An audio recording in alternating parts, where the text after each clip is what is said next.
Earlier this week, Richter from Wolf Street, whom I love, reported on new homes.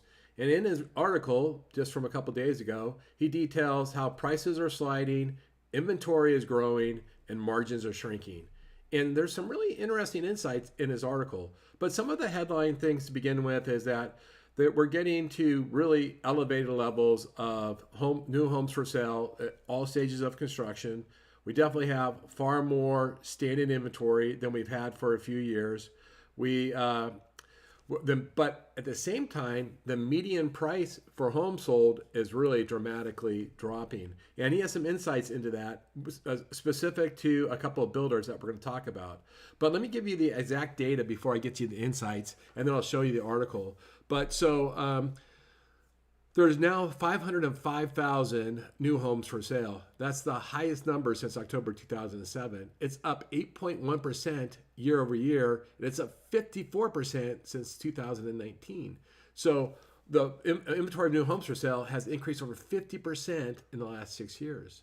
And we also had a record number of completed spec homes at 118,000. Those are fully complete homes, bang, ready to move in. That's up 55% similarly since 2019. Now, there is one thing I want to do a caveat. I had a breakfast with a longtime builder guy, super like him, super respect him. And he was working for a builder. He was a mortgage leader for a builder. And he just commented that builder had changed strategies to going to try to sell more spec homes and not custom homes. That was their strategy. And they wanted to roll out a guaranteed 60-day close on all of their new construction. And so some of that, change here is intentional and not necessarily market driven. Not that the market didn't drive the builder's philosophy, but nevertheless. But here's the thing. So that's lots of inventory, right? Lots of inventory.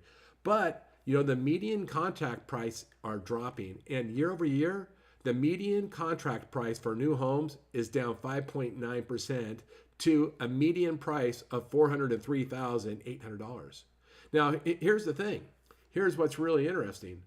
That doesn't include buy downs, meaning the actual contract price, let's say it's $400,000, doesn't include the 13% in concessions that builders are giving. So we've seen the price drop by 6%, but that's not reflective of the concessions. The actual margin that builders are making has dropped dramatically more when you take into account concessions. And let's look at it by public builder. Lennar reported that their average sales price now is $389,000, which is down 19.5% from the peak, which was back in 2020. Now, let's be clear. That doesn't mean their margins are down that much because they cut back on amenities, they made houses smaller, they had smaller lots, like all sorts of things happened to help drive that price cut. It wasn't all just into margin. But remember, the sales price doesn't include whatever concessions the builder later gave. And with Lennar averaged giving, I think, 13% concessions on every sale last quarter. So that's another 13%. More from that 19% was drop in sales price. For D.R. Horton, the average sales price dropped down to about $370,000, which is down 11% from its peak in 2020.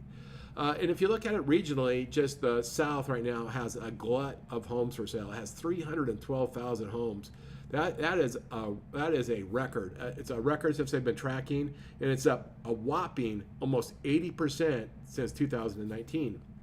And of course, there's two states behind that regional South are Texas and Florida that are just awash in new homes.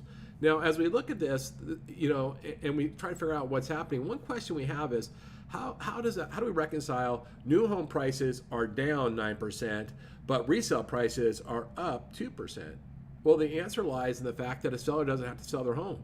They can always just take it off the market. Somewhere around 18-20% of all listings are actually delisted, or the listing expires and nothing happens. The seller doesn't get their price and they just take their house off the market and they don't move. Or they take their house off the market and they rent it. Or they take their house off the market and they convert it into a second home, right? A builder doesn't have that option. The builder doesn't have the option to go, hey, we're going to take this house off the market. I mean, they have carrying costs. They have a ton of pressure by their financing, their construction financing. They have shareholders they have to, speak to. They can't just go, oh, we're going to take this house off the market.